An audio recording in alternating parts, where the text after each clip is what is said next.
Marso 2050. Ang daigdig ay tinamaan ng isang pagsabog ng supernova. Bumagsak ang temperatura, dumating ang nagyayelong apokalipsis. Naging mahirap ang supply.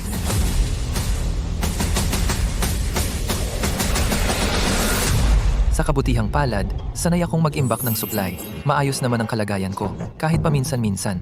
Nakakatulong ako sa mga kapitbahay.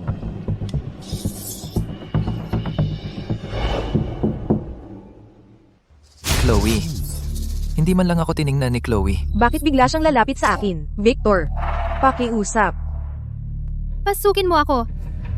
Tanggapin mo na lang ako. Gagawin ko ang lahat.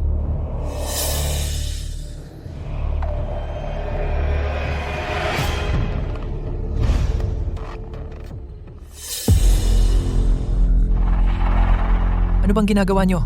Bitawan mo ako. Malaki na ang natulong ko sa inyo. Nagimbak ka ng sobrang daming pagkain.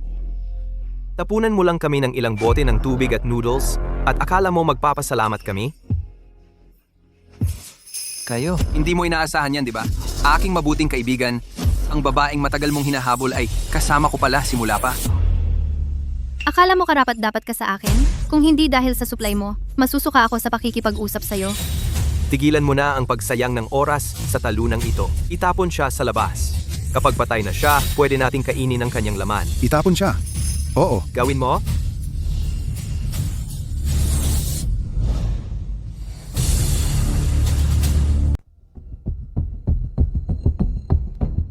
Kung magagawa ko ulit ang lahat, hindi na ako magiging mabait kahit kanino. Mabubuhay lang ako para sa aking sarili.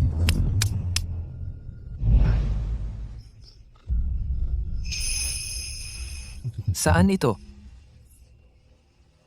Anong nangyayari? Hindi ba ako namatay? Pebrero 24. Isang linggo bago ang araw ng paghuhukom. Ako ay muling isinilang.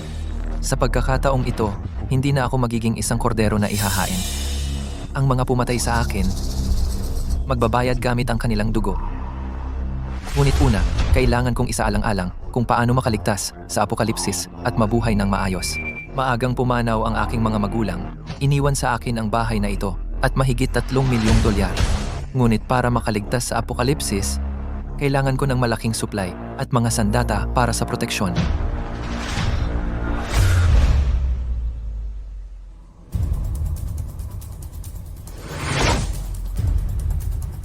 Ito ay isang dimensyong bulsa.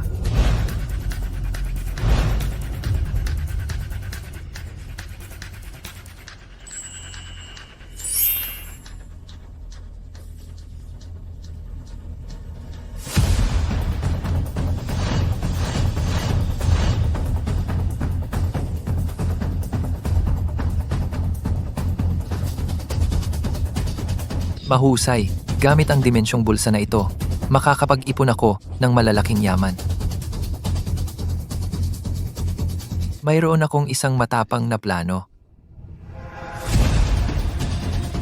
Dumating na ang nagyayalong apokalipsis. Kakaunti ang supply. Kung maaari kong gawin itong muli, hindi na ako magpapakita ng awa kanino man. Mabubuhay lang ako para sa sarili ko. Bilang manager ng regional na bodega ng Megamart, alam ko nang higit kaysa kanino man kung gaano karaming yaman ang nakatago dito.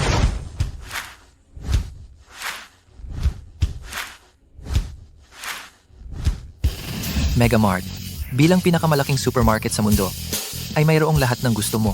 Ang regular na stock nito ng supply ay kayang buhayin ng ilang lungsod, 10 milyong tao sa loob ng isang linggo.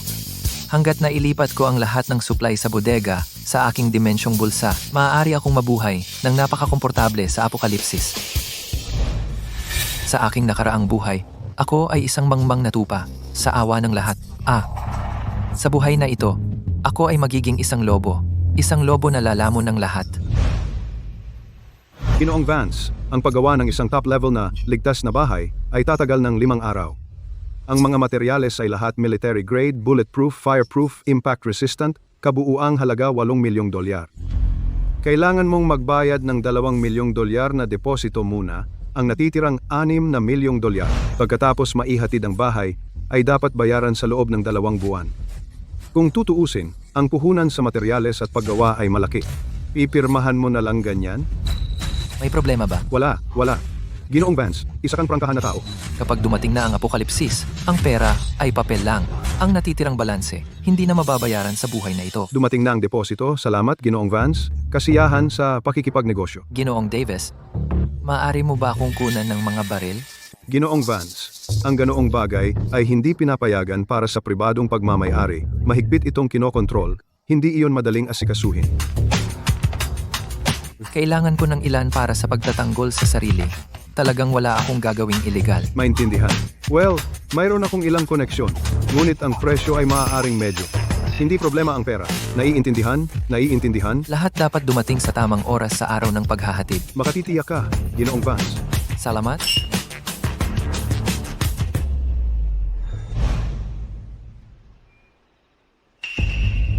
Brody, tingnan mo, sino iyon? Victor, anong ginagawa niya dito? Ang restaurant na ito ay nagkakahalaga ng hindi bababa sa $5,000 bawat tao. At siya ay isang tagapamahala ng bodega lang. Yumaman ba siya? Tingnan mo, siya ay umorder ng pinakamahal na putahe sa mesa. Pumasok tayo at tingnan. Kung siya ay talagang mayaman, hindi natin dapat palampasin.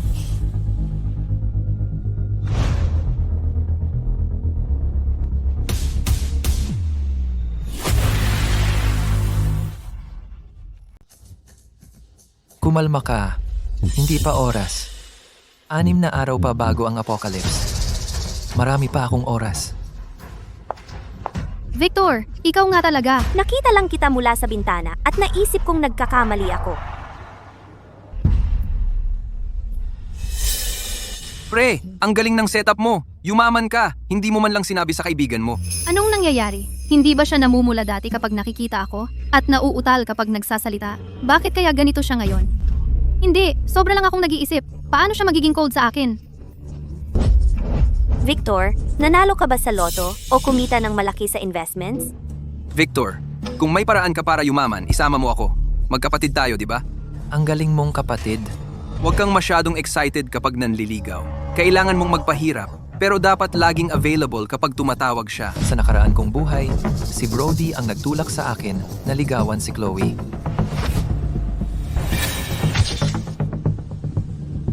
Noong mamatay ako, saka ko nalaman na magkasama na sila pala.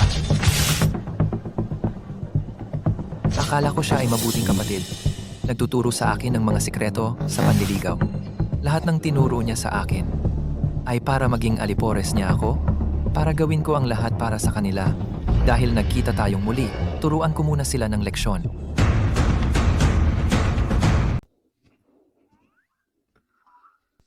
Nagkaroon lang ng swerte kamakailan, namuhunan ng maliit at kumita ng kaunti. Talaga? Ang galing! Victor, sa wakas nagtagumpay ka na. Oo, sinabi ko sa'yo na magiging magaling ka. Dapat tayo'y magkasama ng madalas simula ngayon. Servidora, 2 pang set ng kubyertos. Magandang araw po, Ginoo. Narito po ang mga kubyertos na hiniling ninyo. Ay, sobra naman. Pero dahil ikaw ang nag-aaya, hindi ako magdadalawang isip. Tama.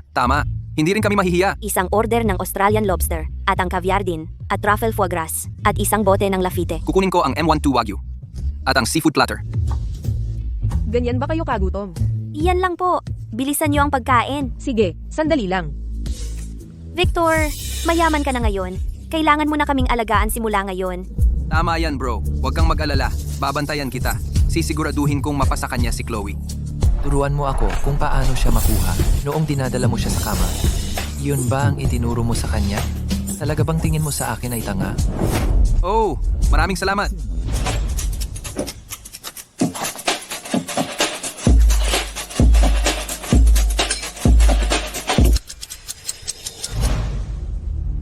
Tapos na ba kayong kumain? Oo, tapos na kami. Tara na. Sige, ikaw ang magbayad ng bill.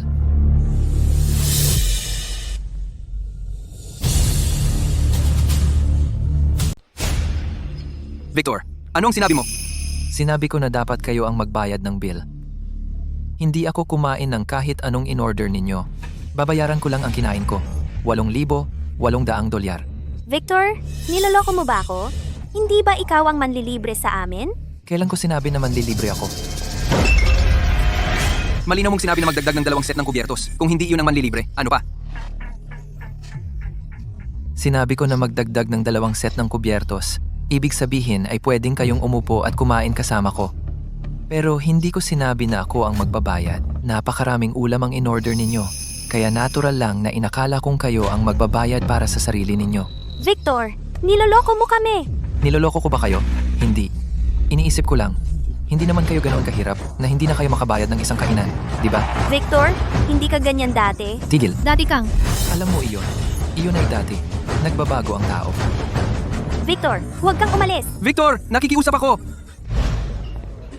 Ang interes ay nakolekta na. Ang puhunan, kokolektahin din sa lalong madaling panahon. Ang apocalypse.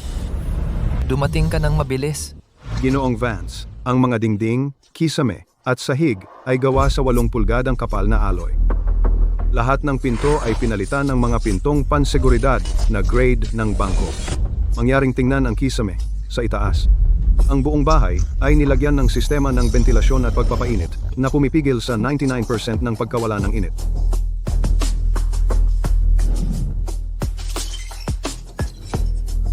Gayon din, para matiyak ang iyong kaligtasan. Nag-install kami ng sistema ng pagbabantay sa buong gusali. Maaari mo itong suriin sa iyong telepono o TV anumang oras para sa mas magandang ilaw at pagmamasid sa labas. Pinalitan namin ang pintuan ng balkonahe ng isang buong salamin. Ginagawa itong bintanang mula sahig hanggang kisame. Ang salamin ay lahat ng bala-proof at putok-proof. Ako ay lubos na nasisiyahan sa ligtas na bahay na ginawa mo. Kung walang problema, mangyaring bayaran ang natitirang balanse sa loob ng 2 buwan. Siyempre, ang natitirang balanseng ito, talagang hindi ko ito babayaran. Ang isiping nagbayad lang ako ng $2 milyong na deposito at nakakuha ng libreng ligtas na bahay, nakakagaling. Ginoong Vance, iyan ang mga sandata na hiniling ninyo. Kung wala nang iba, aalis na ako.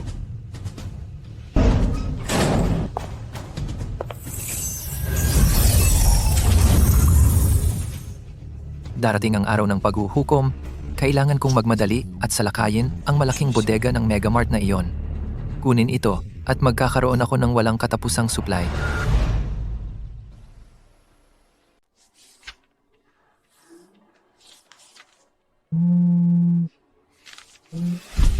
Victor, madalas kitang tinatawag nitong mga nakaraang araw. Bakit hindi mo sinasagot ang mga tawag ko? Pasensya na, abala ako. Anong nangyari sa restaurant nung isang beses? Hindi mo na ba gustong makuha ang pangarap mong babae? Hindi ko pa pwedeng sirain ang tulay na yan. Kailangan ko muna silang panatilihing kalmado. Brody, alam mo yung pagpapahirap? Ibig mong sabihin, pero hindi mo siya pwedeng tratuhin ng ganyan.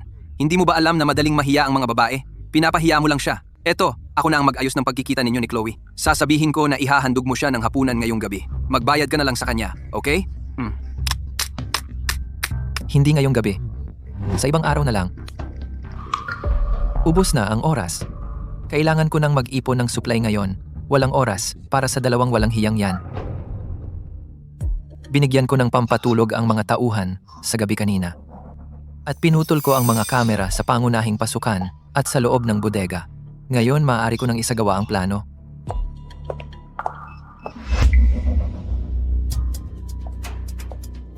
Victor, hating gabi na. Bakit ka pala sumisilip sa bodega? Oo, eksakto. Magkapatid tayo pare. Hindi yan maganda pare. Ito ba ang ibig mong sabihin sa walang oras? Yumaman ka na ba at iniiwasan mo kami? Dahil nagtanong ka, maglilinaw ako. May malaki akong deal na ginagawa. May padala na lalabas mula sa bodega na ito ngayong gabi. Kung interesado kayo, pwede kayong pumasok at tumingin. Pero ano? kailangan nating manahimik. At kapag nasa loob, susunod kayo sa akin. Kung magtagumpay, may pakinabang kayo. Ano ang makukuha namin? Malalaman mo pagdating ng panahon.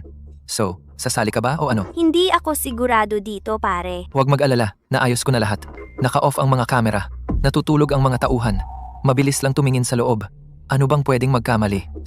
Okay, sige. Pumasok kayo sa gilid na pinto. Susunod ako sa inyo. Pinutol ko lang ang mga kamera sa pangunahing pasukan, yung sa gilid na pinto.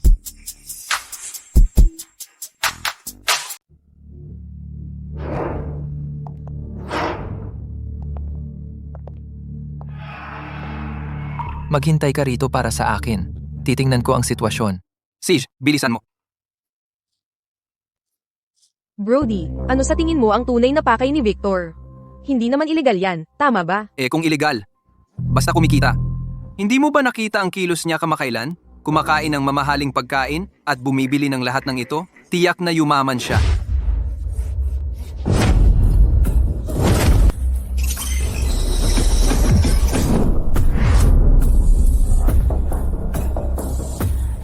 Manun, sa pamamagitan nito, kahit harapin ko ang pinakamalamig na panahon ng yelo, Manu.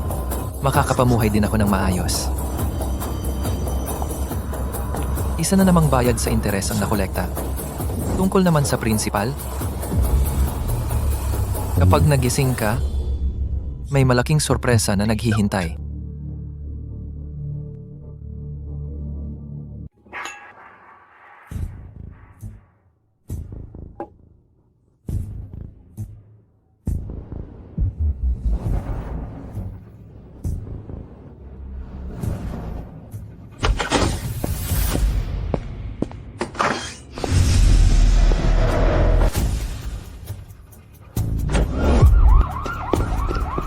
Amo, may malaking nangyari. Gumising ka. Anong problema? Ano ba yan? Nabakante na ang bodega natin. 2 taong walang malay na lang ang nasa loob. Ano? Tumawag ng pulis.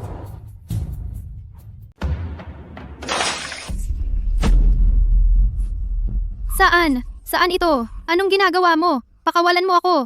Opisyal, hindi pagkakaintindihan ito. Talagang hindi pagkakaintindihan ito. Hindi pagkakaintindihan? E di ipaliwanag ninyo ang sarili ninyo. Bakit sa kalagitnaan ng gabi kayong dalawa ay nasa bodega ng Megamart at mahimatay sa tabi ng mahahalagang kalakal? Alam mo ba na ang lahat ng kalakal sa bodega ay nawala? Hindi namin alam. Dinala kami ni Victor doon. At hindi namin alam kung sino ang nagdroga sa amin. Tama. Kalokohan. Uminom si Victor ng tsaa na may droga. Wala siyang malay sa guard room sa loob ng 2 oras. May matibay siyang alibay. Imposible iyan. Ang surveillance sa pinto sa gilid, tanging kayong dalawa ang nahuli na palihim na pumasok sa bodega. Nasaan si Victor?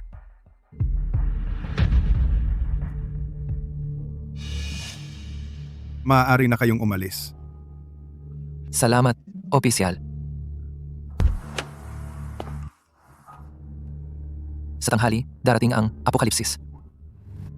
Chloe, Brody, kahit makalabas kayo, harap sa apokalipsis, walang supply, walang sandata, at gusto kong makita kung ilang araw kayo tatagal. Ang gamma rays ay dadaan sa daigdig sa tanghali at sa isang iglap, magdudulot ng mapaminsalang epekto. Ang enerhiya ay malapit ng maubos. Ang air conditioning at heating ay lahat mabibigo. 3, 2, 1.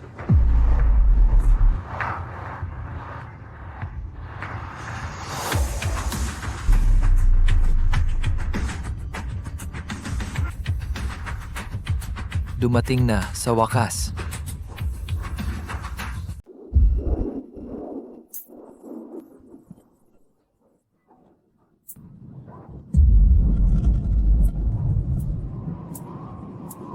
Taginit ngayon, di ba? Bakit umuulan ng niebe?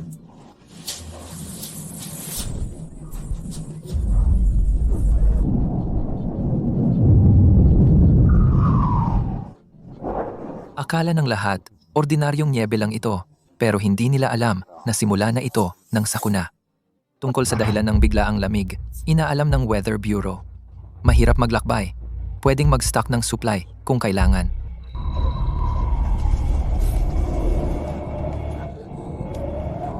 Kakaiba? Bakit walang pulis ngayon? Tanga ka, kung may duty sila, paano tayo nakatakas? Ito. Bilis bumaba ng temperatura, -85 degrees. Supply! Kailangan na bumili ng supply ngayon. Oh, tara na.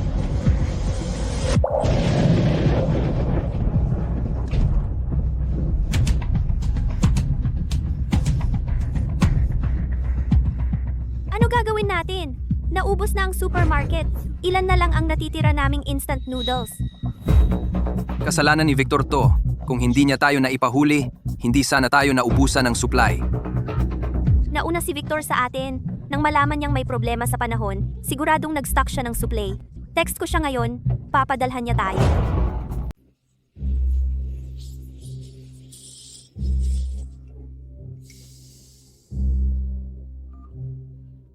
Victor, pumasok tayo sa bodega ng Megamart ng magkasama. Bakit sinabi ng pulis na wala ka sa bodega? Hindi ko alam kung ano ang nangyari. Di nagtagal, matapos tayong pumasok, may nanloko sa akin. Nag-aalala ako na baka may mangyari, kaya nagsinungaling ako ng konti sa pulis. Isipin mo, wala naman tayong tatlo ginawa. Kung lahat tayo ay pinaghinalaan at nakulong, walang mag-aasikaso ng mga bagay-bagay. Mas mabuti na lumabas muna ako at humanap ng abogado para malaman kung paano kayo ilabas. Talaga, akala ko sinadya mo kaming lokohin. Dahil maaga kang nakalabas sa istasyon, malamang nakita mo ang balita tungkol sa malakas na bagyo ng niebe. Di ba? Nag-ipon ka ba ng maraming pagkain? Pwede mo ba akong pahiramin? Kapag natapos na ang malakas na bagyo ng niebe, babayaran kita. Sa nakaraang buhay ko, ganyan ako niloko niya at binigyan ko siya ng maraming pagkain. Pero nakipagsabwatan siya sa matalik kong kaibigan para patayin ako. Ang babaeng tulad niya, gusto ko lang siyang panoorin na mamatay ng miserable. Pasensya na, wala rin akong masyadong natitira na pagkain. Tingnan mo, ito ang steak na inihaw ko lang.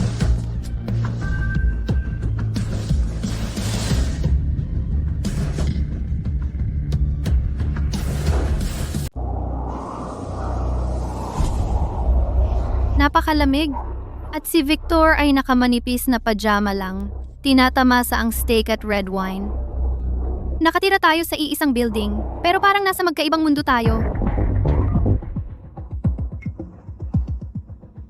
Ang sarap! Gusto ko ring kumain ng steak at uminom ng red wine. Medyo halata na ang ginawa ko. Dahil kilala ko si Victor, tiyak na magdadala siya ng konti. Ang lalim ng niebe sa ilang lugar ay lumampas na sa 12 pulgada. Ang sarap! Gusto ko ring kumain ng steak at uminom ng red wine. Trinato pa rin niya akong parang alipores. Pinapayuhan ang mga mamamayan na manatili sa loob ng bahay. Kung gusto mong kumain, bumili ka na lang sa supermarket.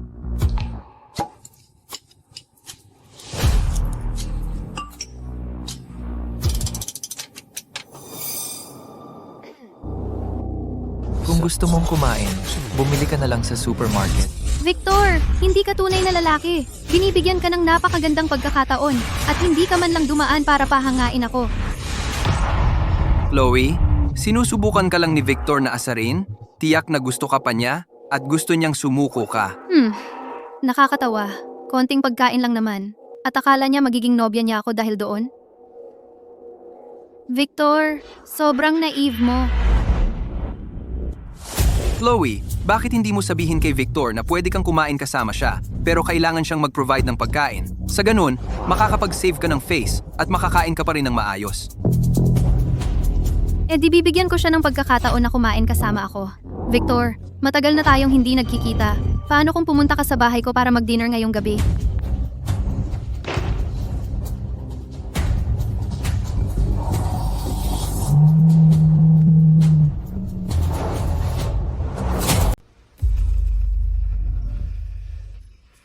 Akala niya ang galing-galing niya.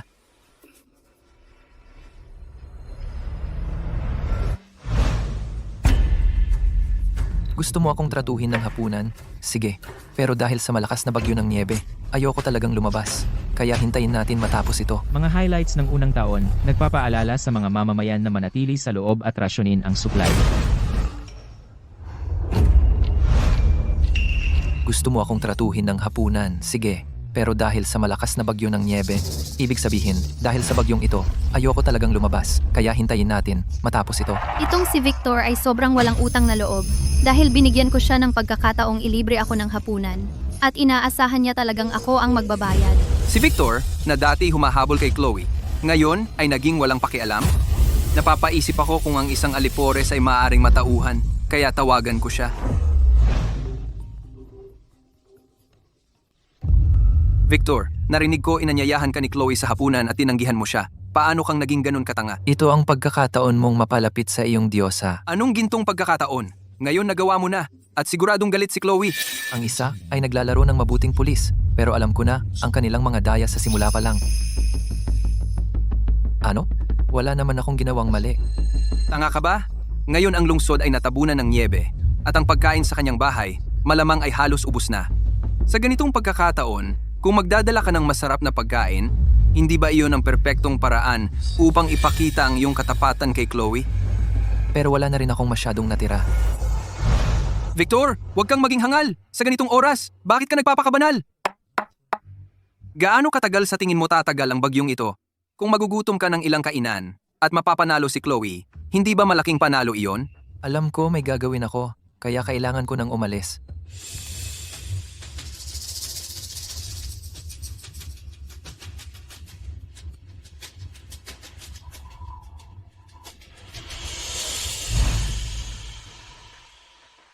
Opisyal na abiso, para matugunan ang pangangailangan ng lahat para sa kuryente. Mula alas 1 hanggang alas 2 ng hapon araw-araw, ibibigay ang kuryente. Ito ay para maiwasan ang malawakan at matagal na pagkawala ng kuryente.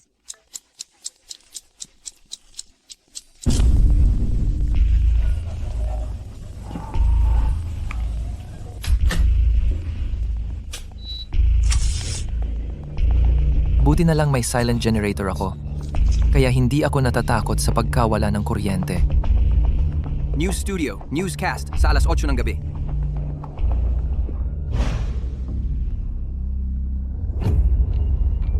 Ang lamig! Huwag kang matakot! Nandito ako!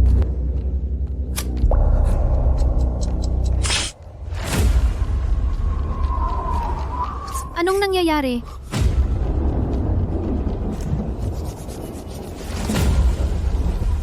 Chloe, ang sitwasyon sa labas ay talagang kakaiba. Sa tingin mo ba hindi natitigil ang bagyong ito? Ano ang gagawin natin? Kung magpapatuloy ito, magugutom tayo hanggang mamatay. Chloe? Nakalimutan mo bang mayroon ka pa ring isang alipores? Sa mga litratong na-post ni Victor dati, mukhang sobrang relax siya, kaya tiyak na nagtago siya ng maraming pagkain. Kahit makalipas ang isang linggo, mas marami pa rin siya kaysa karaniwang sambahayan. Pero noong pumunta ako sa kanya dati, sobrang lamig niya. Baliw ka. Dati ay sinasamba ka niya. Pero hindi mo siya pinapansin. Kaya normal lang na nagalit siya. Isang linggo na ngayon, kung pupunta ka sa kanya at bibigyan mo siya ng pagkakataon, tiyak na babalik siya sa iyo na nakayuko. Makatuwiran. Opisyal na anunsyo, upang matugunan ang pangangailangan ng lahat sa kuryente, mula alas 1 hanggang alas 2 ng hapon araw-araw, magkakaroon ng supply ng kuryente, upang maiwasan ang malawakan at matagal na pagkawala ng kuryente. Gusto mo bang maghintay ako?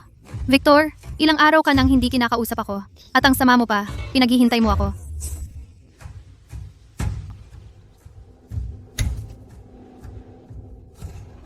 Sa sobrang lamig ng panahon, dapat magpainit ang mga residente. May sakit ako, hindi maganda ang pakiramdam. Kaya hindi na ako nag-check ng WeChat. May sakit ka? Nalamigan ka ba? Kailangan mo talagang magpainit sa panahong ito.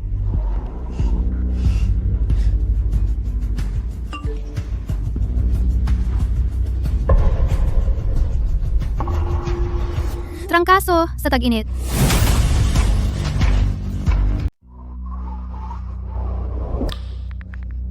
Victor, tumigil ka sa pagbibiro. Paano ka nag-heat stroke sa ganitong malamig na panahon?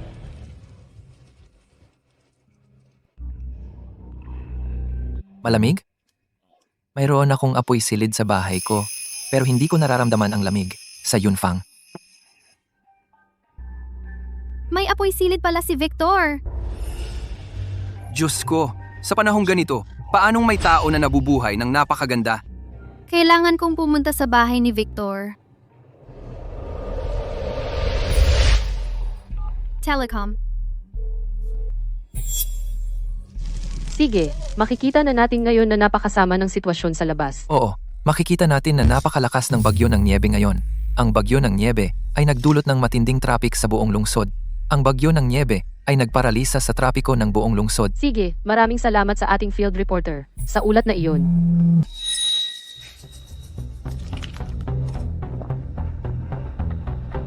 Gusto ko talagang makita itong pekeng santo na mapagpakumbabang nagmamakaawa sa akin. Electro.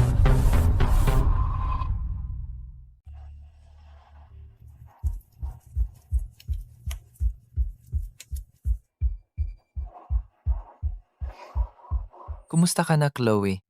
Pumayat ka. Binabati kita.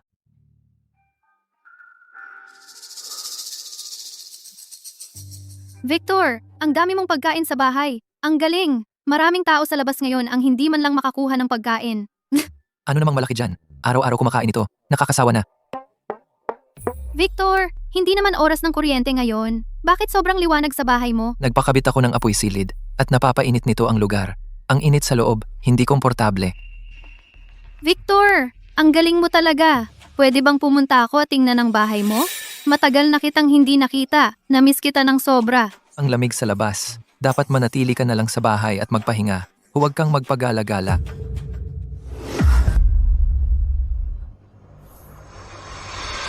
Tinanggihan niya ako. Hindi ba ako ang kanyang diyosa?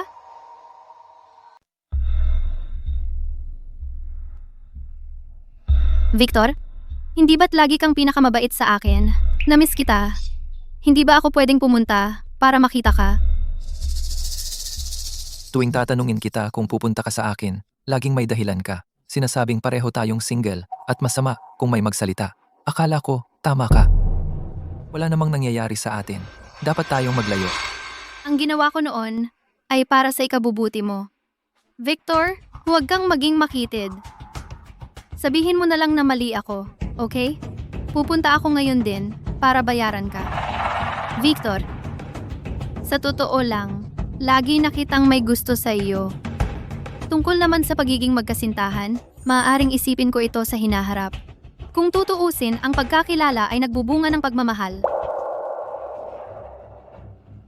Chloe, inaamin ko, may magandang relasyon tayo sa loob ng ilang panahon. Pero, hindi mo naman talaga akala na gusto kita, diba? Victor, anong ibig mong sabihin? Hindi ba dati si Chloe ang pinakamamahal mo? Ikaw, saan ka nakakakuha ng lakas ng loob? Victor, wag kang magmalabis. Tama na.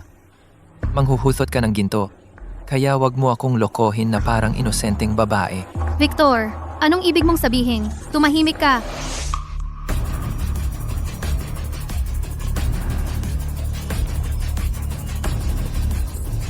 Sinasabi ko lang ang totoo, di ba? Bakit ka nagagalit? Wala kang hiya. Wala kang hiya.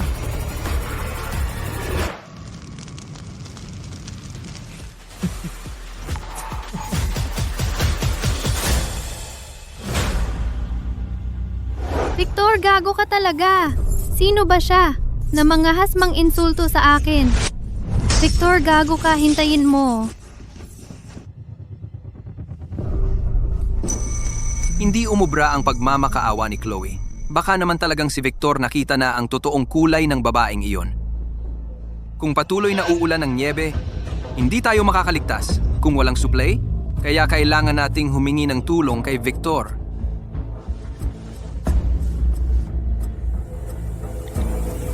Victor,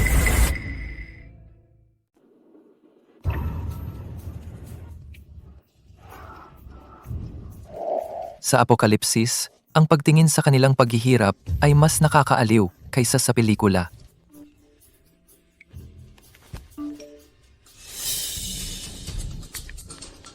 May mali ba? Ha?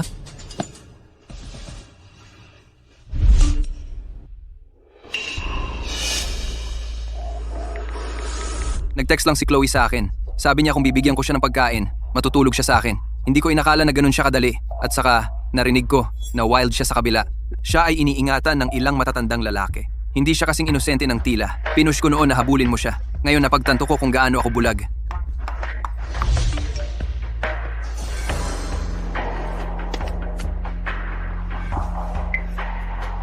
Ibinenta mo agad si Chloe?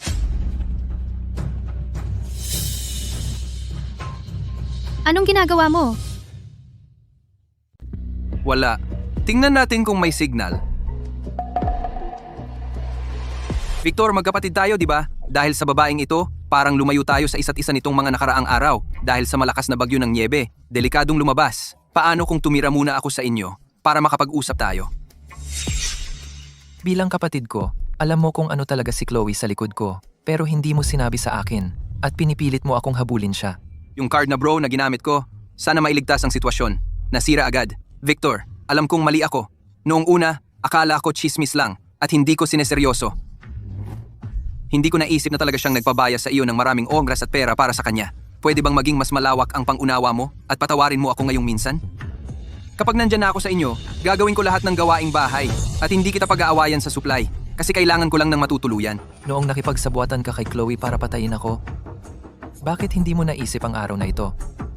At ngayong desperado ka na, naalala mo ang ating pagkakapatiran na napakaloka.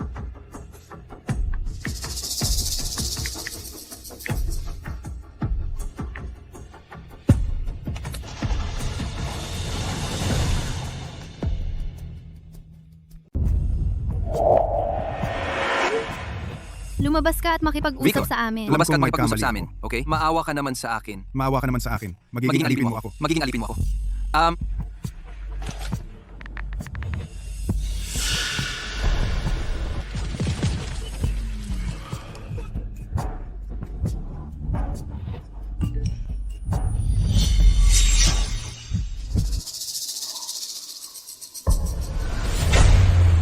Brody, gago ka. Ang kapal ng mukha mong magsalita sa likod ko.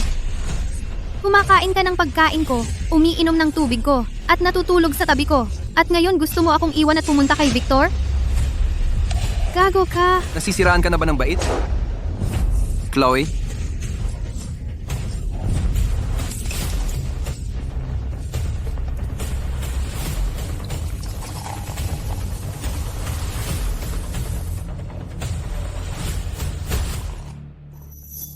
Nagyelo ang mga tubo ng tubig. Ang buong kapitbahayan ay may problema sa tubig. Ang tubig ng niebe na tinipon namin sa loob sa -60 o 70 degree ay mahirap tunawin. Ang yelo ay kasing tigas ng konkreto.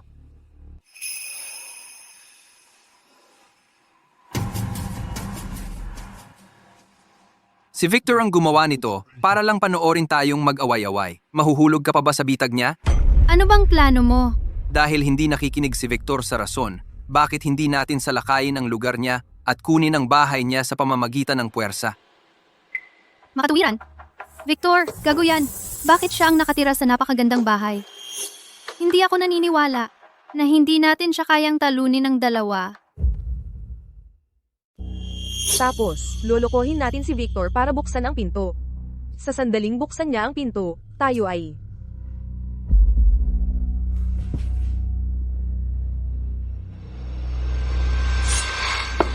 Victor, nasa bahay ka ba?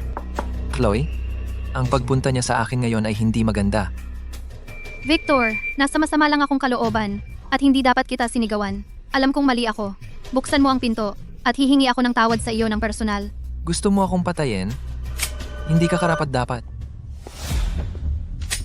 Sino yan? Victor, ako ito, Chloe. Masyado akong walang muwang noon at hindi ko napansin kung sino talaga ang nagmamalasakit sa akin. Sa totoo lang, sa kalooban, gusto talaga kita. Buksan mo ang pinto, hayaan mo akong sumama sa iyo, at mamumuhay tayong maayos mula ngayon. Ang patayin sila ay madali, ngunit hayaan silang mamatay nang masyadong maaga ay masyadong nakakainip. Sa araw ng paghuhukom na ito, ang kamatayan ay isang kaluwagan, samantalang ang mabuhay ang totoong impyerno. Hindi ko hahayaang makalayo ang dalawang gago na iyon ng madali. Talaga? Di iisipin ko muna. Tama! Buksan mo muna ang pinto. Pwede mo ba akong bigyan ng pagkain? Uminom ako ng sobrang soda at kailangan ko talagang umihi, kaya yan ay para sa iyo.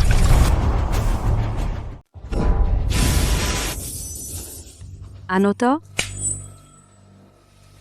Uy! Mainit na tubig ito! Umuusok pa! Ang galing! Sa wakas, may mainit na tubig pagkatapos ng matagal. Puta! Teka! Ito ay ihi! Victor! Lumabas ka dyan! Papatayin kita! Ihi ko yan. Anong lasa? Masarap, di ba? Puta, hindi dapat ako nagsayang ng oras sa'yo. Hintayin mo. Pagkapasok ko dyan, papatayin talaga kita. Nawala na sa sarili si Victor. Talagang nawala na.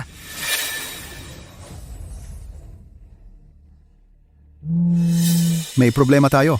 Si Tyson mula sa gusali nating nagdala ng maraming basagulero at sinira ang aking bahay gamit ang mga itak. Ganon din sa akin. Si Tyson at ang kanyang mga tauhan ay sobrang wala sa hulog. Sinira lang nila ang pinto. Lahat sila ay may armas. hindi kami nangahas na lumaban. Isuli mo yan! Ngayon! Iyan ang formula at gamot sa lagnat ng aking sanggol. Hindi mo pwedeng kunin yan! Si Tyson ay palaging mapanggulo dito. Nitong mga nakaraang araw, pinamumunuan niya ang kanyang grupo. Nagnanakaw sila ng supply kahit saan. Hindi direktang pinatay niya ang hindi bababa sa 5 tao. Sa nakaraang buhay ko, noong tuluyan kaming naubusan ng supply, si Tyson ang nanguna sa paglusob. Pagsunog, pagpatay, at pagnanakaw sa buong kapitbahayan. Kinuha ang lahat ng supply. Siya rin ang nanguna sa pagpapalaya sa akin ng mga kapitbahay sa niebe. Hinayaan akong mamatay sa lamig doon. Hindi ko yan makakalimutan. Kailanman. Ang ating supply ay hindi lang kinuha ni Tyson at ng kanyang mga tauhan, kundi binugbog din ng husto ang anak ko. Mayroon ba sa grupo na makakapagligtas sa anak ko? Nakikiusap ako sa inyong lahat. Sumusuko na ako sa inyo. Paano ka sumusuko? Sumusuko sa group chat.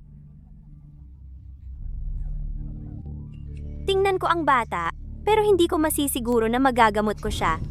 Si Clara ay isang doktor sa pangkalahatang ospital ng lungsod na nagligtas ng maraming tao sa kanyang nakaraang buhay at isa sa ilang mabubuting tao sa gusaling ito. Bawas na 70 degree na ngayon at kung mahulog ka, patay ka. Mukhang pareho rin ang ibang mga gusali. Ubos na ang supply, nag-aaway at nagpapatayan ang mga tao. At kahit saan may tao, nagiging buhay na impyerno. Ang gago na si Victor. Paano niya tayo tratuhin ng ganito? Anong karapatan niyang manirahan sa magandang bahay na iyon? Dapat siyang lumabas. Malamigan hanggang mamatay at kainin ng mga asong gubat. Tayo dapat ang nakatira sa bahay niya. Dahil hindi nating maloloko si Victor, gagamit tayo ng dahas at papasukin na lang at kunin ito. Pero para maiwasan ang ginawa ni Victor noong huli na umihi sa atin, kailangan nating maghanda.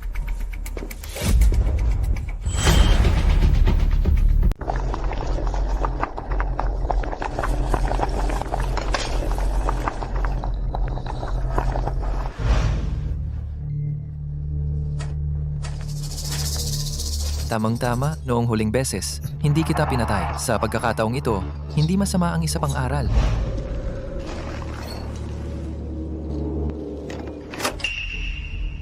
Pagpasok ng walang pahintulot. Ang rating ng seguridad ng aking pinto ay world class. Maihahambing sa isang bank vault. Ang pag-iisip na kaya mong buksan ang kandado ng ganyan ay purong pantasya.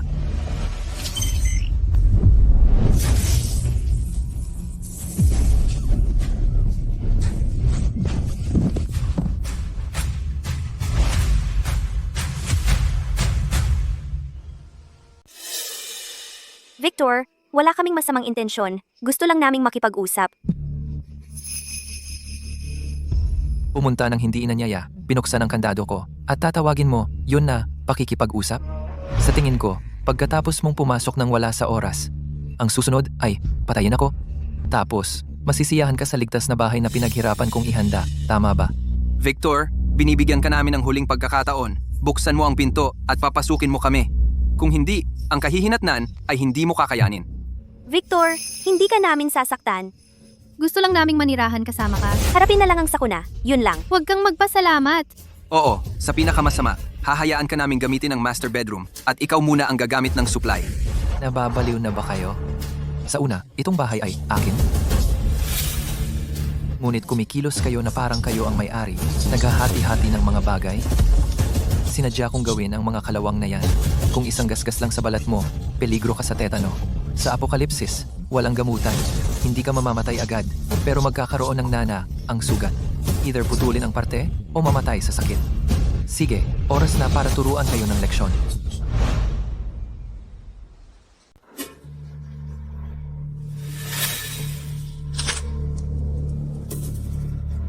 Ituring ninyong swerte kung mamatay kayo. Mas maganda kung makakaligtas kayo.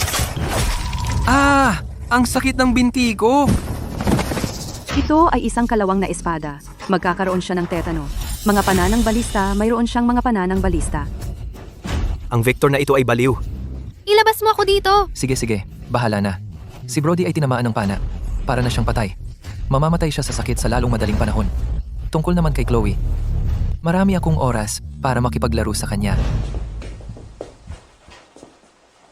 Lumapit ka at tulungan mo ako sa sugat na ito.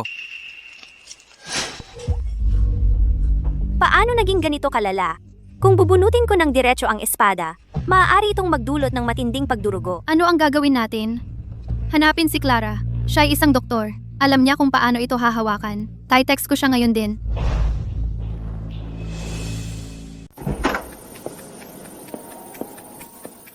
Kaya kong bunutin ang pana ng crossbow.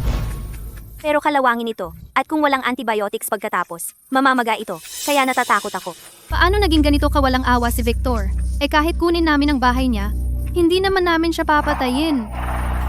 Victor, nakilala ko ang lalaking ito. Ilang beses ko siyang nakasabay. At naaalala ko siya bilang masayahin at gwapong lalaki.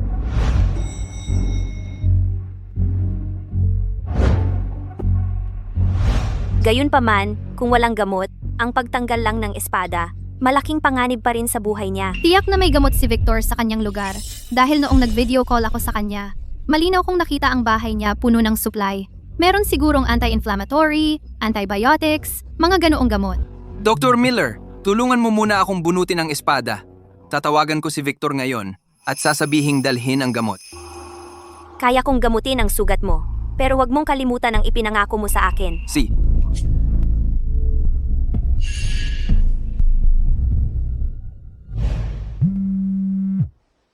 Binugbog lang kita ng husto at ngayon tatawag ka para sumigaw sa akin? Kumusta? Anong meron? Victor, magkapatid tayo. Paano ka naging ganoon kasama ang loob na barilin ako ng kalawanging pana? Alam mo ba na kung walang gamot, mamamatay ako? Ano ba ang iniisip mo?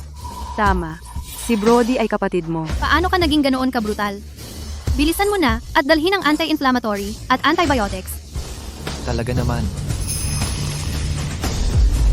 Ikaw, papanoorin mo ang mabuti mong kapatid mamatay sa sakit? Mamatay siya. Ano naman? Maaga o huli, lahat tayo mamamatay. Hindi mo naman talaga iniisip na makakaligtas ka sa malakas na bagyong ito ng niebe, di ba? Chloe, Brody, hulaan mo kung bakit ako gumamit ng kalawang na pananang balista sa inyo. Para mamatay kayo sa matinding sakit pagkatapos mahawaan. Iyan talaga ang layunin ko. At lumapit kayo sa akin para sa gamot. Nawawala ba kayo sa inyong mga isip? Victor, magkapatid tayo? Bakit mo ito ginagawa sa akin? At napakahirap ng panahon ngayon. Dapat tayo'y magtulungan. Matutuwa ka ba kung mamatay ako? Oo, matutuwa ako. Kung mamatay ka, bibigyan kita ng marangyang libing at magpipista sa loob ng 3 araw bilang alaala mo. Ang sakit talaga, Dr. Miller. Dahan-dahan. Hindi ka makita sa ganitong kalagayan. Nakakalungkot naman. Victor, lahat ay nagpupumilit mabuhay. At saka si Tyson, yang basagulero na pumapatay ng tao. Huwag mong sirain ang iyong mga tulay. Baka kailanganin mo kami balang araw.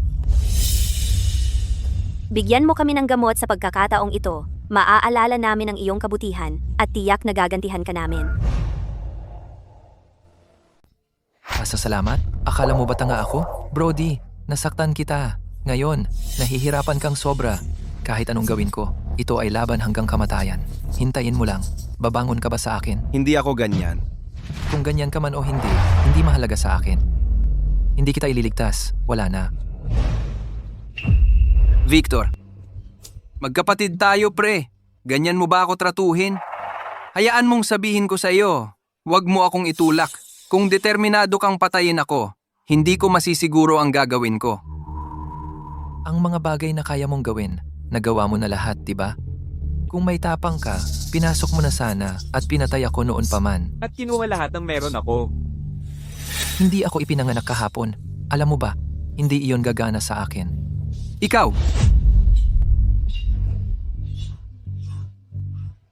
Kumagat ka at huwag magsalita. Ang pagkabalisa ay makakasira ng sugat at mas mabilis na kumalat ang impeksyon. Victor, huwag kang ganyan. Pakiusap. Sumama si Brody sa akin sa bahay mo para hanapin ka. Nasaktan siya habang pinoprotektahan ako. Kung tutuusin, ito ay lahat ng kasalanan ko. Kasalanan ko ay para sa akin. Maaari mo ba siyang bigyan ng gamot at iligtas siya? Pakiusap? Nakikiusap ako sa iyo. Pakiusap. Para sa akin, nasaktan siya dahil sa iyo. Anong kinalaman ko doon? Bakit ko sasayangin ang gamot na pinaghirapan kong makuha? Victor. Tayo, kailangan ba talaga nating umabot sa ganito? Dati iba ka. Ngayon, Hindi ka man lang maawa? Sa totoo lang, Si Chloe ay matagal nang may gusto sa iyo. Ang mukha ni Chloe ay mas makapal pa sa pader na bato. Nandito rin si Brody. Makisabay na lang tayo. Oy, Chloe. Sa totoo lang, sa puso ko, may nararamdaman pa rin ako para sa'yo. Noon kasi, sobrang nasaktan mo ako. Kaya, di ko pa yon makalimutan. Victor, alam kong hindi ka titigil sa pagmamahal sa akin. lahat ng mga iyon dati ay isang pagsubok lang para sa'yo. Ang bobo mo talaga. Bakit hindi mo maintindihan ang nararamdaman ko? Kailangan kong magtiis. Kung si Chloe ay talagang makikipagrelasyon kay Victor, magkakaroon ako ng pagkakataon na makuha ang kanyang bahay at supply. Victor, hayaan mo akong tumira sa bahay mo. Mula ngayon, ako na ang iyong babae. Ano ang gusto mo? Gagawin ko ang lahat ng sasabihin mo, di ba? Sia. Talaga? Isama mo ako, isama mo ako, isama mo ako. Pero Chloe, ikaw lang ang mahal ko. Kaya tanggap ko lang na ikaw lang ang darating. Ngayong mahirap ang panahon, huwag kang magsama ng iba na makakasagabal sa atin. Tama? Sige, gagawin ko ang lahat ng sasabihin mo. Sige, pumunta ka na ngayon at huwag kang magsama ng iba. Pupunta na ako ngayon. Hindi ka pwedeng umalis. Umalis ka sa daan ko. Huwag mo akong pigilan pumunta sa bahay ni Victor. Sawa na ako sa buhay na ito. Napakawalang hiya mo. Malinaw na magkasama tayo. Bakit hindi ka nasaktan? At ngayon gusto mo akong iwan at magsaya? Wala kang paraan. Chloe, gusto mong umalis. Hindi kita pipigilan. Pero kung magdadala lang si Victor ng gamot para ipagpalit, kung maglakas loob siyang pumunta dito mag-isa, papatayin ko siya. Para sa babaeng mapagmataas na ito, hindi ko rin siya pakakawalan. At Victor, narinig mo iyon. Hindi ako papakawalan ni Brody. Kaya bakit hindi mo siya bigyan ng gamot? Napakahalaga ng gamot. Paano ako magtitiwala diyan? Nagsisinungaling ba siya sa akin? Maaaring nagsisinungaling din siya sa iyo. Maaaring gawin kang hostage. Gamitin ka para takutin ako. At patuloy na humingi ng mga bagay. Chloe, huwag kang maniwala sa kanya. Paano ako magsisinungaling sa iyo? Chloe, nakalimutan mo ba kung paano ka pinag-usapan ni Brody sa likod mo? Isang ahas na may dalawang mukha tulad niya. Ano pa bang hindi niya gagawin? Hindi tayo dapat maniwala diyan. Tsaka, sugatan na si Brody ngayon. Hindi kanya mapipigilan mag-isa. Victor, tama ka. Hintayin mo ako. Darating na ako. Brody, umalis ka sa daan ko. Huwag mo akong pigilan.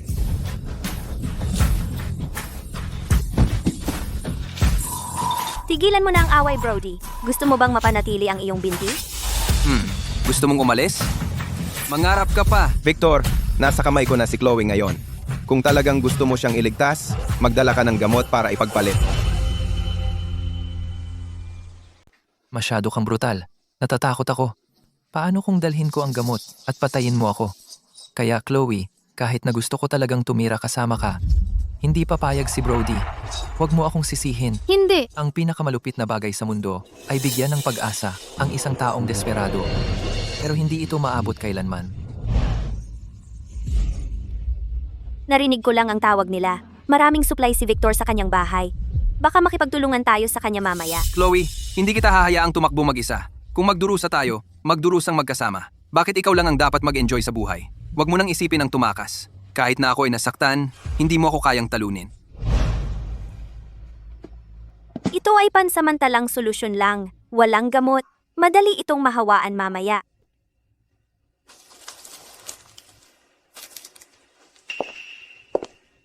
Hindi man lang ako kausapin ni Victor. Paano ako makakakuha ng gamot? Dapat mong maintindihan. Sa apocalypse na ito, sa lugar na ganito, walang lalaking magpoprotekta sa iyo. Hindi ka makakaligtas. Kaya kailangan kukunin ang gamot kay Victor. Kung hindi, kung mahawaan ang sugat, mamamatay tayong lahat ng malagim. Pero hindi man lang tayo kausapin ni Victor. May plano ako. May apoy silid si Victor sa bahay. At sa kanyang mga video, marami rin siyang pagkain. Ngayon, tayo lang ang nakakaalam nito. Pero ngayon, kung tayo lang, hindi natin masalakay ang bahay ni Victor. Mas mabuti pang ikalat natin ang impormasyong ito para malaman ng buong gusali ng apartment. Hindi ko siya kayang harapin. Pero hindi ba kaya ng ilang daang tao? Pabayaan na ang baliw na si Tyson. Ang mga iyon walang inuurungan. Papatay pa sila. Tiyak na tutugisin nila si Victor. Magsasama ako kay Victor simula ngayon. Sinira mo siya. Ano ang gagawin ko ngayon?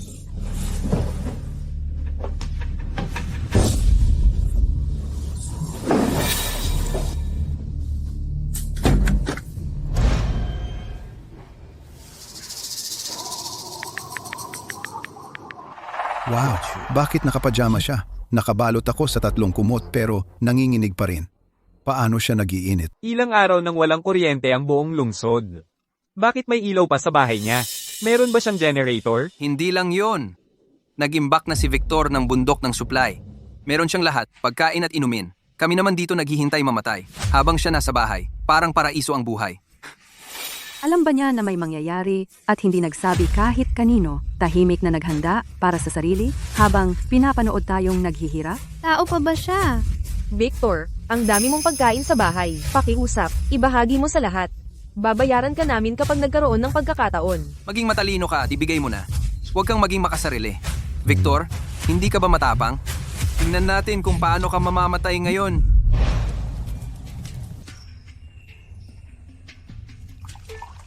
Gusto kong makita kung gaano nakakatawa ang mga mukha ng mga taong ito. Victor, ako, ang pangulo ng samahan ng may-ari ng bahay ng komunidad natin. At kung ano ang sabi ko, yun ang masusunod. Ilabas mo ang mga supply na yan, at ipamahagi ko sa lahat. Victor, nagugutom na kami ng anak ko. Pakiusap, iligtas mo kami. Basta't handa kang tumulong, gagawin ko ang lahat. Victor, basta't papasukin mo ako sa bahay mo, mabibigay ko sa iyo lahat ng ari-arian ko.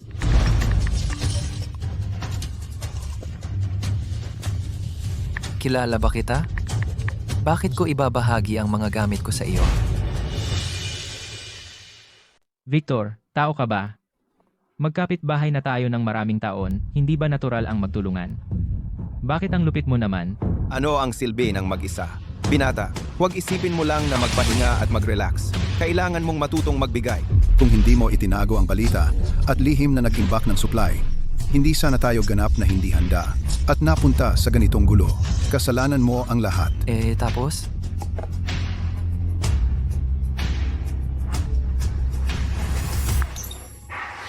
Victor, pakiusap, iligtas mo ako at ang aking sanggol. Basta, papayag kang manatili ako sa bahay mo. Gagawin mo ang kahit anong gusto mo sa akin. Victor, bata pa ako. Ayokong mamatay. Kunin mo ako. Basta bigyan mo ako ng makakain. Gagawin ko ang lahat. Magiging mabuti ako. Alam ng mga babaeng umuupa na hindi ako naiimpluwensyahan ng pera, kaya inalok nila ang kanilang mga katawan kapalit ng masisilungan o pagkain. Victor, dati naman tayong maganda ang relasyon, di ba? Ngayon wala na akong ibang pagpipilian, kaya tulungan mo na lang ako. Matanda na ako at wala nang maraming oras na natitira. Magpakabait ka lang at bigyan mo ako ng pagkain. Maalala ko ang iyong kabutihan. Gumawa ng mabubuting bagay, binata. Ang mga lalaking umuupa ay mas katawa-tawa, walang hiya na tinatawag akong kapatid at nagmamakaawa ng tulong o nagpapadala ng mahahabang mensahe ng panunumbat. Gwapong Victor, sa totoo lang, matagal na kitang hinahangaan. At sa panahong tulad nito, pwedeng tayong magpainitan, di ba? Ang pinaka-nakakadiri ay isang malandi na kapitbahay na nagpadala sa akin ng malaswa na mga mensahe, talagang bumababa sa bagong antas. Ginoong Vance, ang aking supply ng pagkain ay halos naubos na, kaya sana ay makapagbigay ka ng tulong. Bilang kapalit, sa bandang huli, maaari kitang bigyan ng medikal na tulong. Clara. Si Clara, isang babaeng doktor, sa pangkalahatang ospital ng lungsod. Ang naaalala ko ay hindi ang malamig at magandang mukha niya, kundi ang kanyang kahangahangang 3x6D na figura. Sa tuwing makikita ko siya, hindi ko maiwasang titigan. Pero ang kanyang malamig na ugali ay nagdulot sa akin ng labis na takot para kahit subukan siyang kausapin.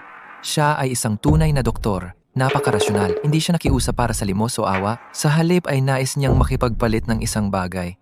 Ang pagkakaroon ng doktor sa paligid ay magiging malaking pakinabang para sa aking kaligtasan sa araw ng paghuhukom. Pinakamahalaga, nasubukan ko na ang kanyang karakter. Ang dahilan kung bakit siya namatay ng maaga sa kanyang nakaraang buhay ay dahil ibinigay niya ang kanyang huling rasyon sa iba. Maging dahil sa kawalan ng pag-asa o kabaitan, nakita ko ang liwanag ng sangkatauhan sa kanya. Baka dapat ko siyang panatilihin sa tabi ko. Maayos naman ako ngayon. Pero ang kaibigan ko ay nahihirapan. At iyon ay problema. Natukso talaga ako. Nakakalungkot na natatakot akong mamatay at wala akong 100% na garantiya na makokontrol ko siya. Wala akong paraan para papasukin siya. Perpektong malusog ako ngayon. Kaya hindi ko kailangan ng doktor. Kung gusto mong makipagpalitan, mag-alok ka man lang ng isang bagay na kapaki-pakinabang sa akin ngayon. Isipin mo ito bilang paunang bayad para sa iyong konsultasyon, okay? Ako, hindi ko na talaga kaya. Maaari kitang bigyan ng pagkain at gamot, pero kailangan mong gawin ang isang pabor para sa akin. Anong pabor? Ang mga kapitbahay na ito ay malamang nagagawa ng hakbang laban sa akin. Kung malaman mo kung ano ang kanilang plano, sabihin mo lang sa akin. Ang bahay ko ay parang bakal na kuta. Hindi ako natatakot. Sa katunayan, hinihintay ko na ang araw na ito. Itinatakda ko ang kondisyong ito bilang dahilan lamang upang subukan si Clara. Gusto ni Victor na maging impormante ako upang manmanan ng mga kapitbahay. Oo, naiintindihan ko. Sige, kailangan ko munang makita ang iyong kapaki-pakinabang na impormasyon at pagkatapos ay ibibigay ko ang gusto mo. Ngayon, tingnan natin kung ano ang kaya mo. Victor, nasaan ka ba? Bigyan mo kami ng sagot ngayon. Ibibigay mo ba ang iyong supply o hindi? Mukhang plano nilang salakayin ang bahay ko. Pumunta ka sa impyerno. Sige, Victor. Ikaw ang may gusto nito. Huwag mong sabihing hindi ka namin binigyan ng pagkakataon. Ikaw, makasariling ahas na taksil. Simula ngayon, kahit anong mangyari, ikaw ang sisisihin.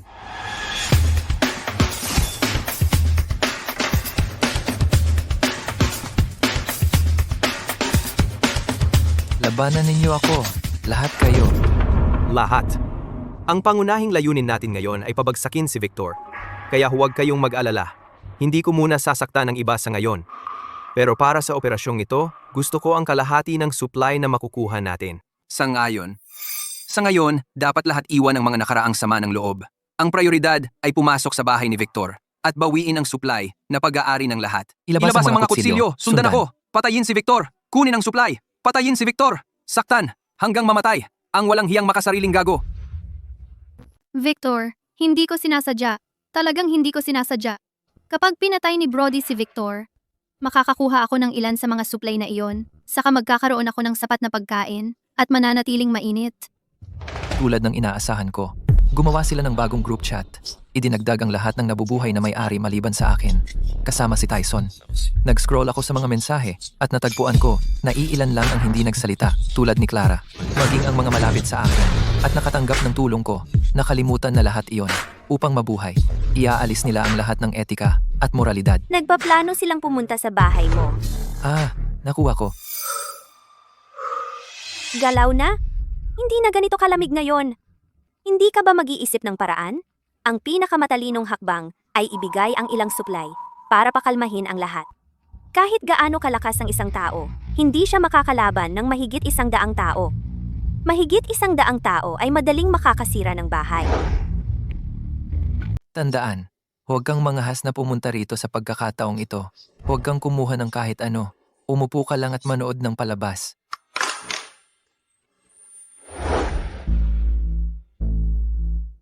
Saan kumukuha ng kumpiyansa si Victor? Upang harapin ang mahigit 100 tao sa gusaling mag-isa lang siya. Ngunit iyon ang pinili ni Victor. Wala akong magawa. Ang magagawa ko lang ay sundin ang sinasabi niya. Hindi ako sasama sa mga taong umaatake sa kanyang bahay. Mayroon akong mga hangganang moral. Hindi ko gagalawin ang dugong salapi kahit kay Victor man iyan o sa iba pang mga kapitbahay.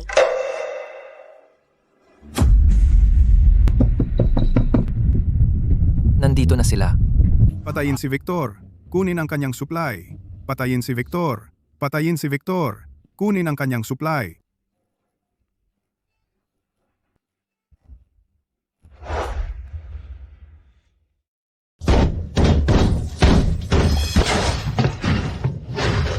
Nasaan si Brody? At nasaan si Tyson? Victor, lumabas ka dito. Kung ayaw mong mamatay, ito na ang huling pagkakataon mo. Huwag kang maghintay na pumasok kami o mahuhuli ka na para magsalita. Ang supply mo at bahay mo ay amin na. Kung alam mo kung ano ang makabubuti sa iyo, ibigay mo lahat ng supply mo. Mukhang hindi man lang sinabi ni Brody sa kanila ang totoong sitwasyon sa bahay ko. Gusto niya silang maging mga sakripisyo. at kunin ang aking mga pananang balista para siya ang pumasok kapag naubos na ako. Noong nakaraan, ayaw kong mamatay agad si Brody. Kaya binawasan ko ang kuryente. Ang tunay na mataas na boltahe ay mas malakas pa riyan. 5? 4.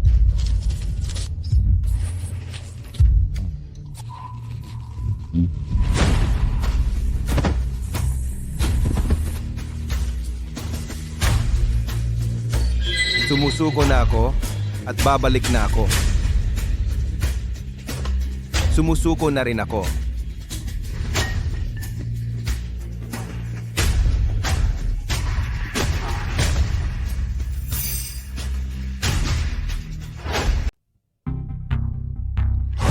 Ano ang gusto mo? Umatras ka? Boss Tyson, maraming tao ang namatay. Kung mamatay tayo, mamatay tayo. Kung mas maraming mamatay, mas maraming supply para sa iba, tama? Mamatay kayong lahat.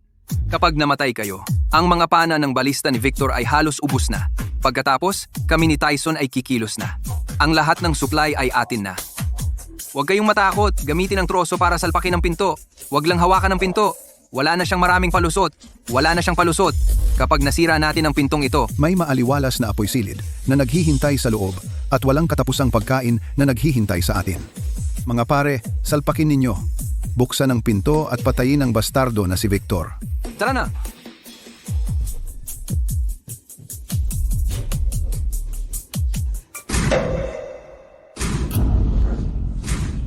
Ang sipag ninyo.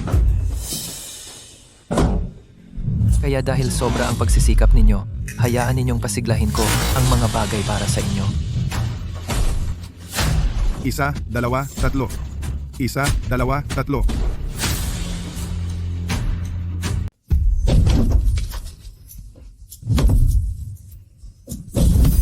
Victor, bastardo kang mayabang.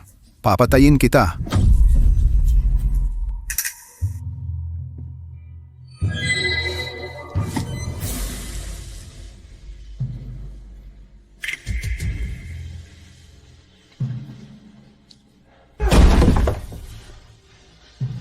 Ano tong pinto na to?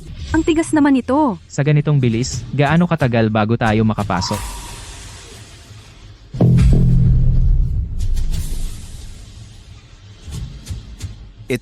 Ito ay pinto ng silid imbak ng bangko. Kaya hindi natin ito masisira. Huwag nang mag-abala sa kahoy. Ito ay pintong pangseguridad na may mataas na uri. Kahit bomba ay hindi ito kayang pasabugin.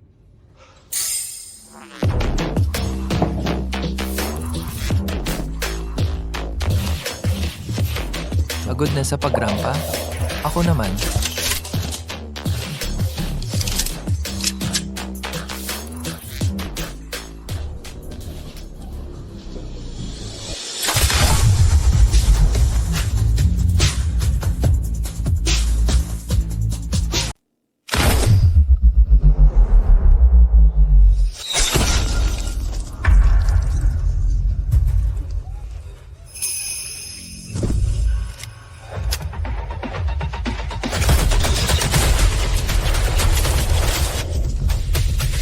May sandata siya.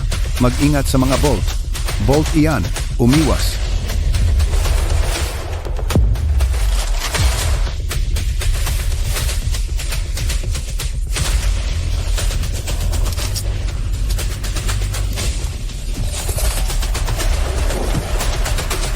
Ang ginawa mo sa akin sa nakaraang buhay. Babayaran ko lahat sa buhay na ito. Hayaan mo akong umuwi. Sumusuko na ako. Huwag magmadali, hindi ako makahinga. Ano ang dapat ikatakot? Isa lang siya. Lahat, atake. May butas sa pinto. Takpan mo lang ang butas na pinagbabaril niya. Takpan ng mahigpit. Isara siya sa loob. Ngayon, tignan natin kung makakaputok pa siya.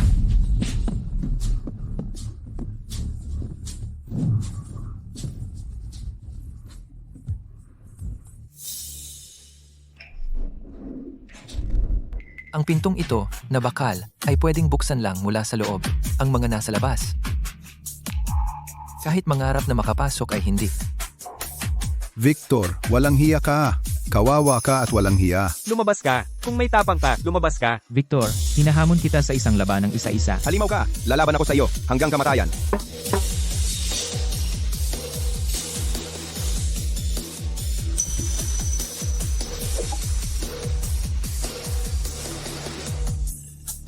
Oo naman. Ano na ang gagawin natin? Lahat huwag magpanik, may plano ako. Ang pinto niya ay gawa sa aloy, hindi natin ito masisira. Pero paano ang pader? Ang pader ay gawa lang sa ladrilyo at semento. Walang paraan na hindi natin ito masira. Tama, bakit? Hindi ko naisip yon. Hindi masira ang pinto. Kaya nating sirain ang pader. Victor, walang hiya ka. Hindi mo aakalain na tayo ay may ganitong trick. Kapag nasira ko ang pader na ito, ako ang unang papasok para patayin ka. Anong bagong trick ang naisip nila? Masyadong malakas ang musika. Hindi marinig ang sinasabi nila. Pero, hindi mahalaga.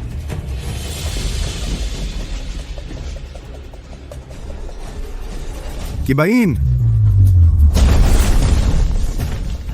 Bukas na. Tuloy lang. Kahit anong dami ng trick nila, mas marami ako.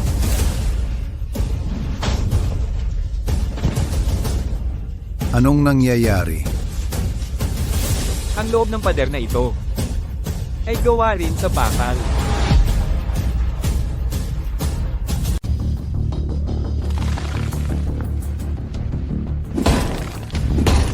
Bakit nangyayari ito? Sino ang nagtatayo ng bahay na may pader na bakal? Kung naiisip ninyo iyan, akala nyo hindi ko naisip? Ang bahay ko, pati ang mga pader, ay gawa sa solidong bakal na 3/4 na pulgada. Kahit isang kanyon ay hindi makapasok. Akala nyo takot ako sa mga pira-piraso niyong martilyo at palakol? Napatahimik sila. Paano nangyari ito? Bakit may magtatayo ng bahay na ganito? Victor, alam na niya na darating ang malakas na bagyo ng niebe. Lahat ng ginawa niya ay para hindi tayo makapasok. Victor, ikaw ay ahas. Sarili lang niya ang iniisip. Wala siyang pakialam sa iba sa atin. Kung mamamatay tayong lahat, ano na lang ang silbi ng mag-isa kang mabuhay? Kung ikaw na lang ang natitira sa mundo, hindi ka ba malungkot? Nakikitang wala silang magawa sa akin, nagsimula silang mag-utos sa sarili para gumaan pakiramdam. Akala nila ang sumpain ako ng ilang beses, magsabi ng ilang sumpa, ay magpapakastigo sa akin ng langit para sa kanila. Sayang, abala ang langit. Walang oras para sa mga kalokohan nyo.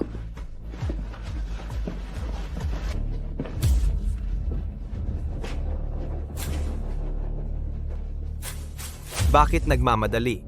Simula pa lang ito.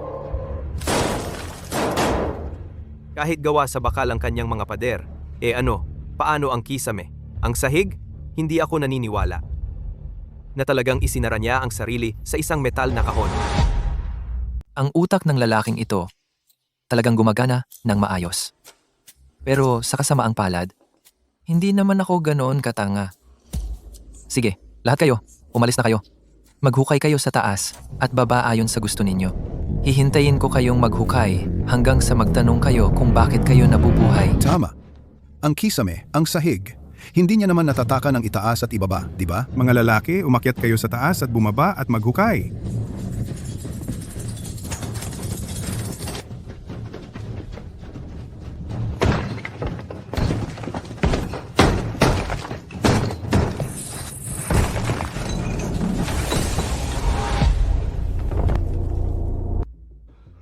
Paano nangyari ito?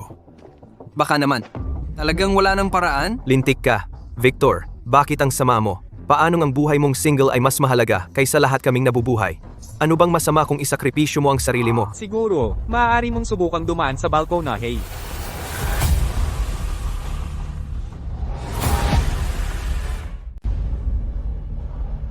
Nakatira ako sa tabi mismo sa 2,402 noong ginagawa pa ang kanyang bahay. Ang sliding door sa balkonahe, pinalitan ng isang selyadong panel na salamin. Baka may pagkakataong makapasok. Salamin? Sabi mo may salamin ang bahay niya? Tama, isang buong bintana mula sahig hanggang kisame. Kahit gaano pa katibay ang salamin, hindi ito mas matigas kaysa metal, di ba? Mga bintana? Tama. Dahil may bintana ang kanyang bahay, tiyak may labasan. Kaya hindi ito ganap na selyado. Mahusay. Basta may mga bintana, makakapasok tayo.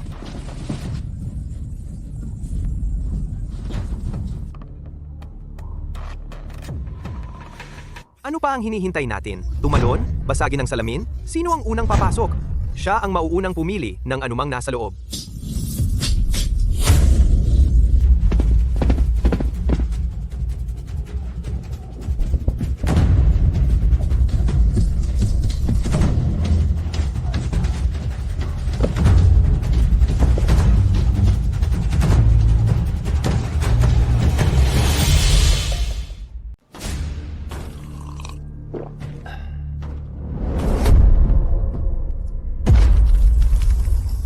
Kung totoo man ang mga zombie, ganito na talaga kasama. Pagkain. Nakakita ako ng pagkain. Isang apoy silid. Mainit. Kailangan kong pumasok. Papasukin mo ako.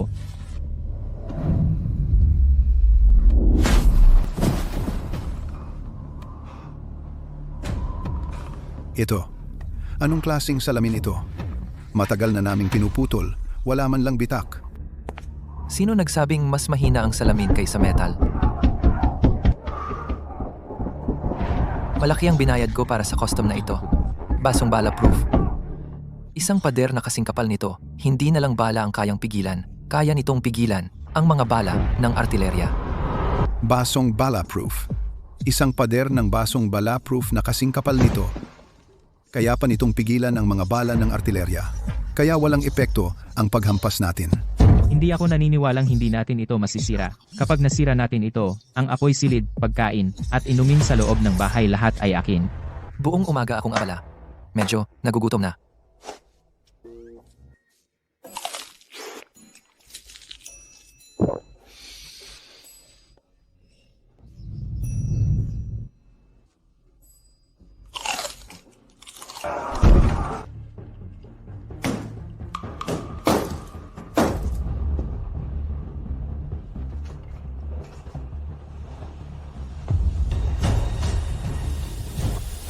Tapos na ang lunch break. Tuloy lang, ganyan lang. Inumin, inumin, inumin ito. Ang daming masarap na pagkain. Akin na lahat ito. Bigyan mo ako. Bigyan mo ako ng higop. Victor, teka lang, kapag nabasag ko ang salamin, ikaw muna ang papatayin ko. Hindi ka magtatagal na mayabang. Ngayon ang araw ng iyong kamatayan. Wala ka ng oras, ngayon ang araw ng iyong kamatayan.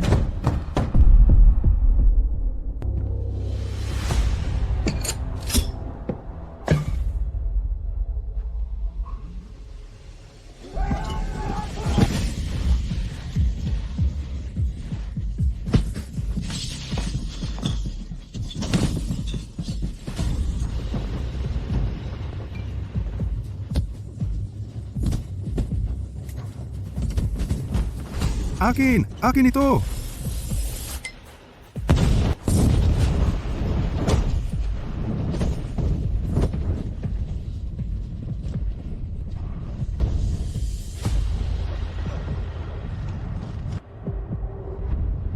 Buong araw na abala. Akala namin madali naming masisira ang bahay ni Victor. Pero hindi. Wala man lang kaming nagawang sira.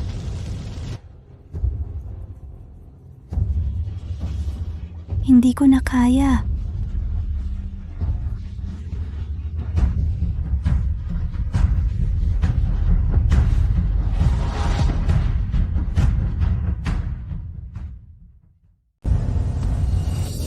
Sunog, darating ang apoy. Takbo!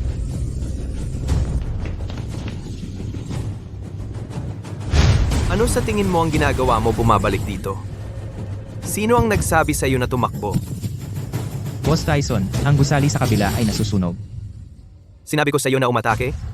Hindi tumakbo. Boss Tyson, tigilan mo na. Pupunta ako. Pupunta ako. Kung hindi mo ibibigay ang lahat ngayon, huwag mo kaming sisihin sa pagiging mahigpit. Lahat, umakyat kayo diyan. Victor, gutom na ako. Pakiusap iligtas mo ako. Kahit isang pirasong tinapay lang. Victor, tingnan mo ako. Mali ako. Gagawin ko ang anumang sabihin mo. Talagang kahit ano. Victor, mali kami. Hindi namin dapat sinubukan na kunin ang iyong bahay. Gusto lang naming mabuhay. Mula ngayon, kahit anong gusto mong gawin namin, susundan ka namin. Magiging alipin mo kami. Pakiusap, iligtas mo kami. Lahat, huwag kayong ganito. Masakit sa akin ang makita ito. Tuwing masama ang pakiramdam ko, gusto kong kumain. Victor, pakiusap. Bigyan mo lang ako. Lang isang kagat. Gagawin ko ang lahat. Papatay pa ako para sa iyo. Huwag mong sabihing hindi kita binigyan ng pagkakataon. Kung sino man ang pumunta ngayon at dalhin sa akin ang ulo ni Tyson. Mga pansit na ganito. Pakakainin ko siya ng 1 linggo, 3 beses sa isang araw, hanggang sa mabusog. Bilisan mo? Bilisan mo. Ano ang ginagawa mo? Lakas ng loob mong bumalik? Mauna kang. Paglingkuran. Kung mahuli ka, wala nang matitira.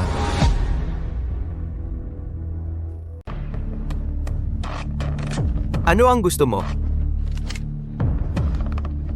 Lumabas kayo, lahat!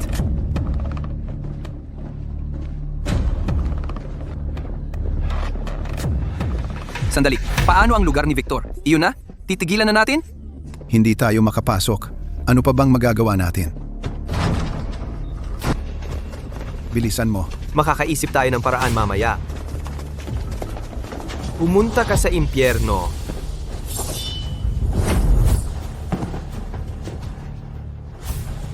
Kung gusto mo akong patayin, ikaw muna ang mamatay. Boss Tyson, nasugatan ka. Tara, bumalik na tayo.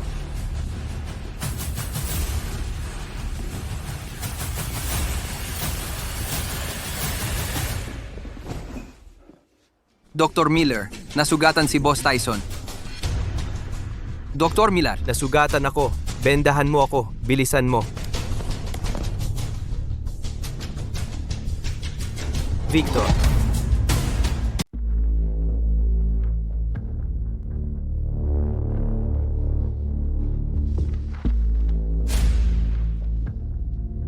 Nakatingin ako sa basagulero na ito na mamamatay tao. Wala akong nararamdaman kundi pagkadiri. Pero para mabuhay, kailangan kong gamutin ang kanyang mga sugat.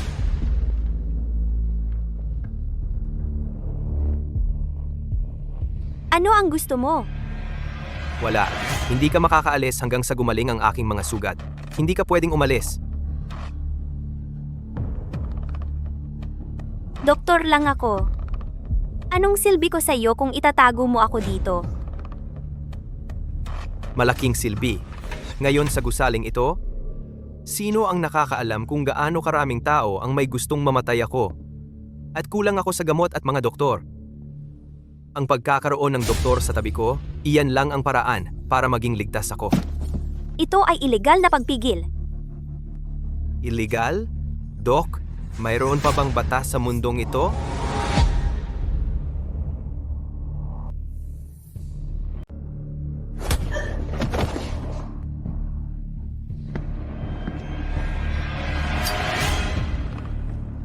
Boss Tyson, nasalakay na namin ang bahay ni Victor nang maraming beses na at nabigo sa bawat pagkakataon. Hindi ako naniniwala na walang kahinaan ang bahay ni Victor at hindi ako naniniwala na hindi siya lumalabas.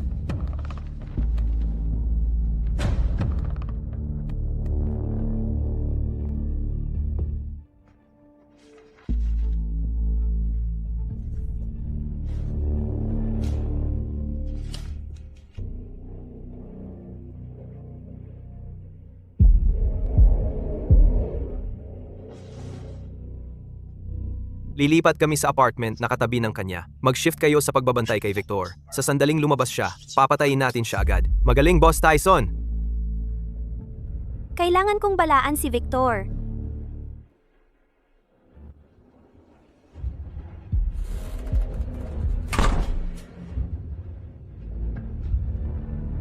Lilipat si Tyson at ang mga kasama niya sa apartment sa tabi mo. Maghahalinghinan sila sa pagbabantay sa iyo, naghihintay ng pagkakataon na patayin ka. Mag-ingat ka. Victor, ito lang ang magagawa ko para sa iyo.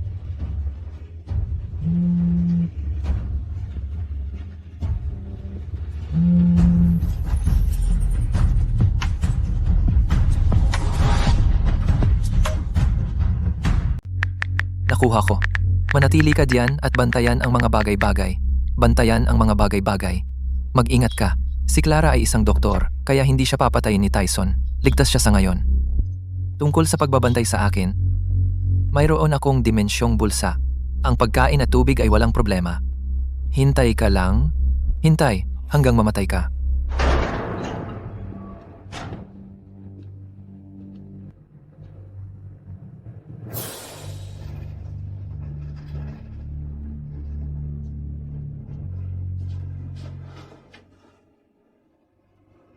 Buksan! Buksan!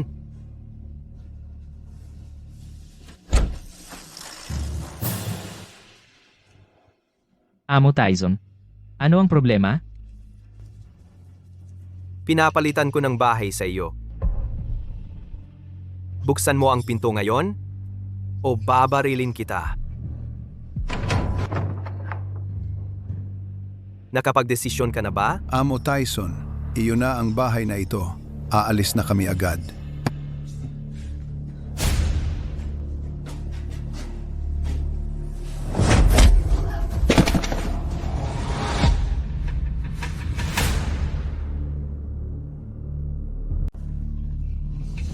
Mahal, Patayin siya. Doc, kailangan mong masanay dito.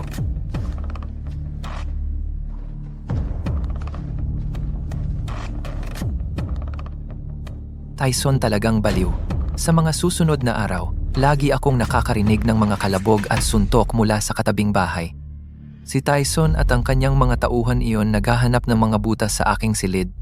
Akala ni Tyson ay lalabas ako para kumuha ng tubig mula sa natunaw na nyebe. Palagi niyang masasamantala ang pagkakataon para patayin ako. Sayang. Mayroon akong dimensyong bulsa.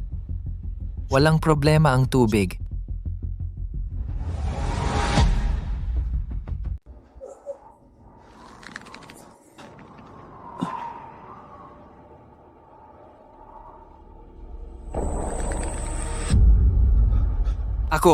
Ayoko pang mamatay. Anong problema? Kailangan kong hanapin si Clara para mailigtas niya ako.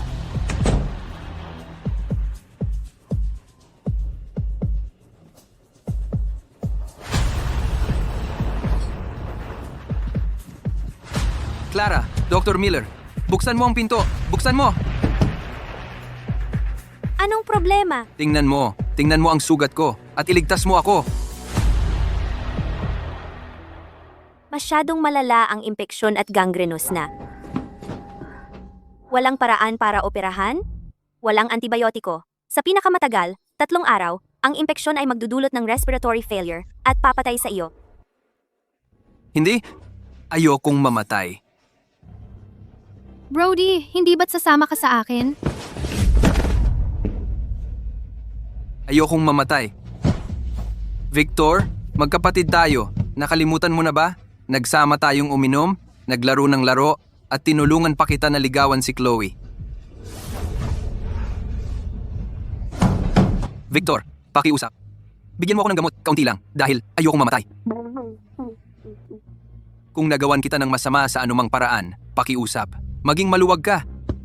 At nakikiusap ako sa iyo na nakaluhod.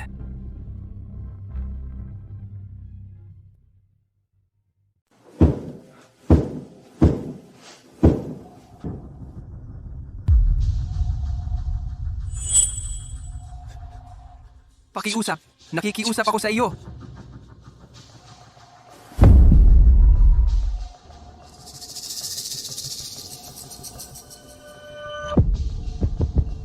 Pare, di ba? Pare, magkapatid tayo. Hindi mo ako pwedeng iwan na mamatay. Brody? Akala mo hindi ko alam? Noong hinahabol ko si Chloe, nagpakasanto ka sa harap ko. Tinuruan mo ako kung paano siya habulin. Ginawa mo akong alipores niya. Pinaubos mo ang pera ko sa kanya. At ginawa mo akong sunod-sunuran sa kanya. Sa likod ko, kayo na pala. At ngayon, tawag mo sa akin ay kapatid. Siya. Nandaya siya sa akin. Pinaasa niya ako. Sinabi niya na tanga ka. Sayang daw kung hindi gagamitin pera mo. At sinabi niya na lokohin ka lang. Brody, kasinungalingan yan. Ikaw ang unang lumandi sa akin. Sabi mo tanga si Victor. Sayang daw kung hindi gagamitin pera niya. At sinabi mong, lokohin mo lang siya. Buwisit? Sino ba ang niloloko mo sa pagiging inosente mo? Sabi mo rin na iiwan mo siya kapag naubos pera niya. Hindi yan ang sinabi mo noong nasa kama. Buwisit! Kaya mong sabihin yan ikaw ang unang gumapang sa kama ko? Bitawan mo ako. Tama na. Bitawan mo ako.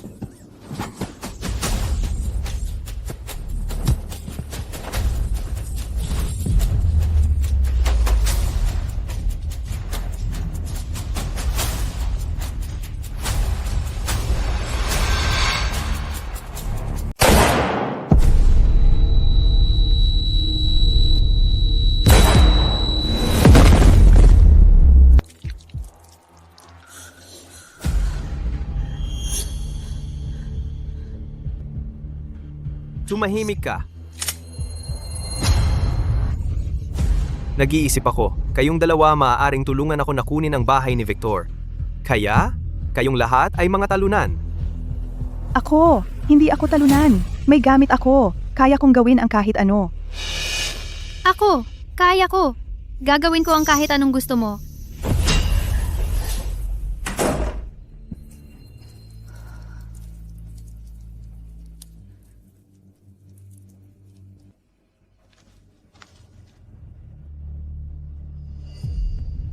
Clara, mas mabilis kang lumaki kaysa sa inaasahan ko. Patay na si Brody. Susunod, sina Tyson, Chloe, at ang iba pa.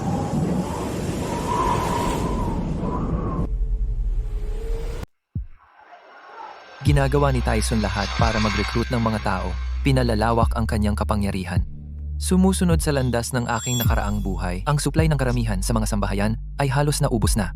Si Tyson ay nagre-recruit ng mga basagulero na ito at malapit na siyang magsimulang masaker ang iba. Saka na ang oras. Kamusta ang lagay mo diyan? Nabaliw na sina Tyson at ang kanyang mga tauhan. Wala na lahat ng pagkain ngayon. Nagsimula na silang kumain ng tao. 2 araw na akong hindi kumakain. At parang mamamatay na ako sa gutom. Victor, maililigtas mo ba ako? Ang isang top surgeon mula sa isang malaking ospital ay hindi madaling mahanap. May gamit pa ako kay Clara. Kaya hindi ko siya pwedeng hayaang mamatay ng ganito. Gawin mo ako ng pabor at pagkatapos nito, papayagan kitang mabuhay. Kaya kong tanggapin si Clara. Pero kailangan niyang magbigay ng patunay ng katapatan. Simple lang ang kondisyon ko, maging kapakipakinabang. Huwag magdulot ng panganib at huwag maging peking santo. Sigurado ako sa unang 2. Para naman sa 3 punto, kailangan kong malaman kung kaya niyang maging walang awa kung kinakailangan. Alam kong pagsubok ito ni Victor. Mapanganib ito. Pero kung hindi ko ito gagawin, malapit na akong mamatay sa kamay ni Tyson. Tanggap ko. Kailangan kong sumugal.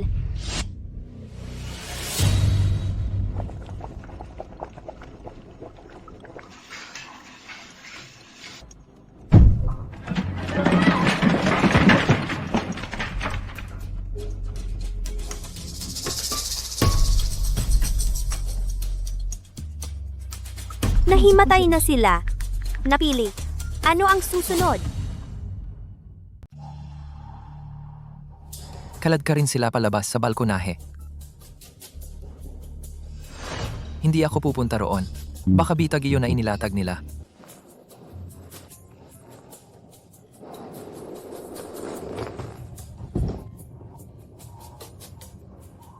Ano pa ang kailangan mong gawin ko?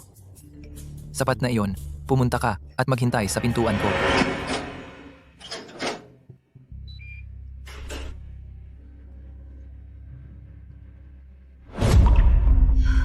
Ang init na ito ay hindi ko na naramdaman ng matagal.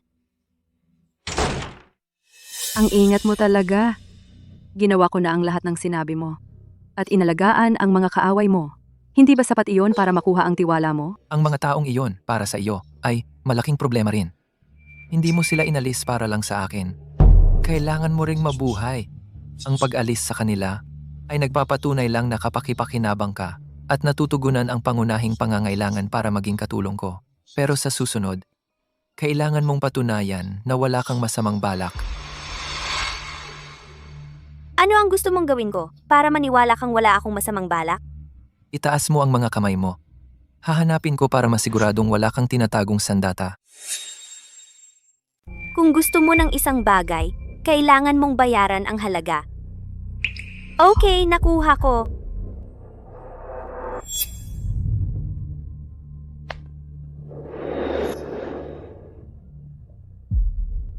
Naniniwala ka na ba sa akin ngayon? Gasa, alkohol, gunting, lahat ng karaniwang supply medikal, walang sandata, walang kahina-hinala. Malinis lahat. Dapat maligo ka muna. Matagal na akong hindi naliligo. Malamang mabaho ako. Pero wala akong choice.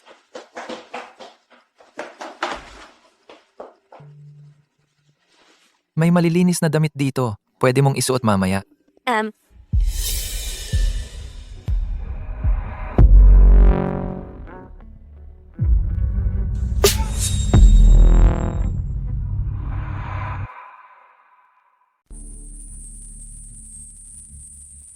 Salamat, Victor.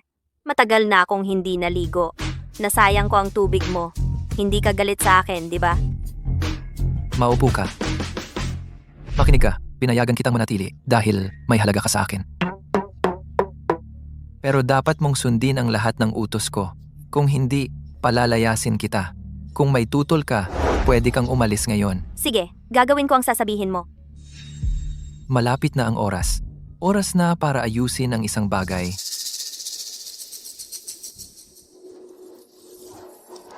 Sa buhay na ito, ikaw naman ang mahiga sa labas, -112 degree, sapat para unti-unti mong maunawaan kung ano ang ibig sabihin ng lamig, kung ano ang ibig sabihin ng kawalan ng pag-asa, at kung ano ang ibig sabihin ng naghihintay na mamatay.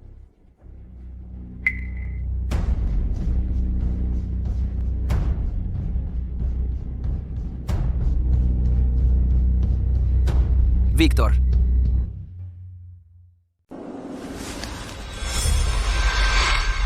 Victor, pinagbabawalan kitang makipag-ibang babae. Akin ka. Lahat ng sa iyo ay akin. Hindi ka papatay. Kaya akala ni Victor na patay na ako. Kaya niya pinayagan si Clara, ang masamang babaeng iyan, tumira. Ngayong alam niyang buhay ako, siguradong ako ang pipiliin niya. Victor, maayos naman ako. Dati sobra mo akong gusto. Hindi ka naman magbabago ng isip, di ba? Ako ang pinakamahal sa'yo.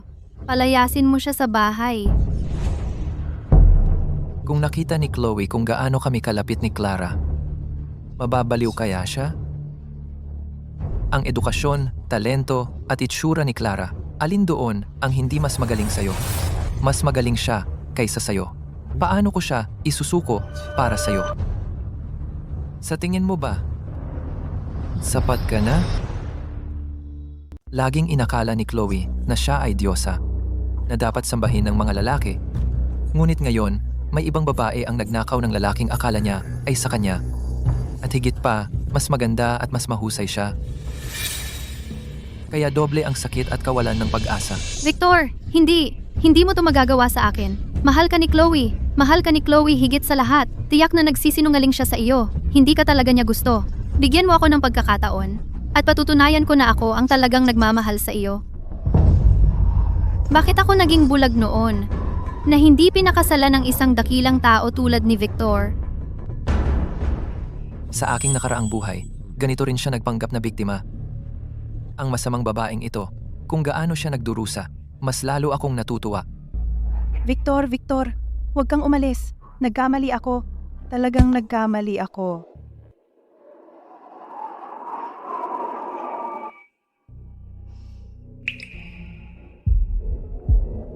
Akala mo ba ay malupit ako? Tiyak na may mga dahilan ka sa paggawa nito. Matalino ka? At sa ganoong paraan, magiging mas madali para sa ating lahat ang magkaintindihan. Dapat mong maunawaan kung gaano kahirap ang labas at, maliban sa pag-asa sa akin, wala kang ibang paraan upang mabuhay. Kaya ngayon, sasabihin ko sa iyo ang isang lihim. Kaya makinig kang mabuti. Lihim. Gusto mo bang sabihin sa akin? Sasabihin ko sa iyo ang lihim na ito. Ito ay para matiyak na mananatili kang tapat sa akin.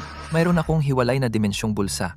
Ang dahilan kung bakit ako nabuhay ng napakalaya at nakaligtas hanggang ngayon ay dahil sa loob ng aking dimensyong bulsa, marami akong nakaimbak na supply.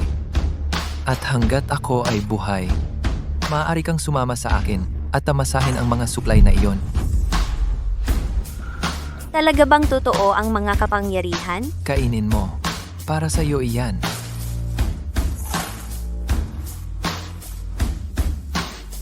Diyos ko, paano naging ganito kasarap ang isang pirasong tinapay? Naniniwala lang ako sa mga interes.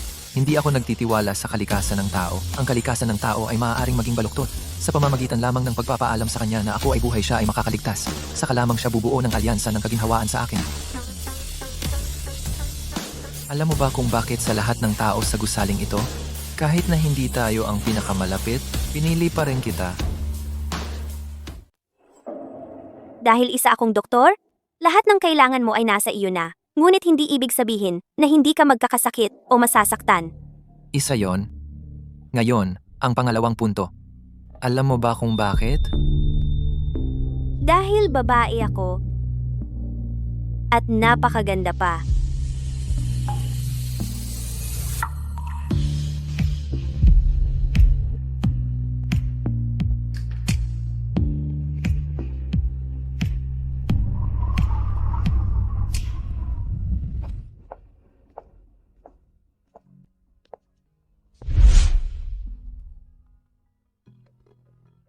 Gusto ko talaga si Clara. Maganda siya. Sa katawang ganyan, sinong lalaki ang hindi magnanais sa kanya? Ang mabuhay sa araw ng paghuhukom ay matagal na laban. Kailangan mo talaga ng kasama para sa emosyonal na suporta. Baka siya na yon.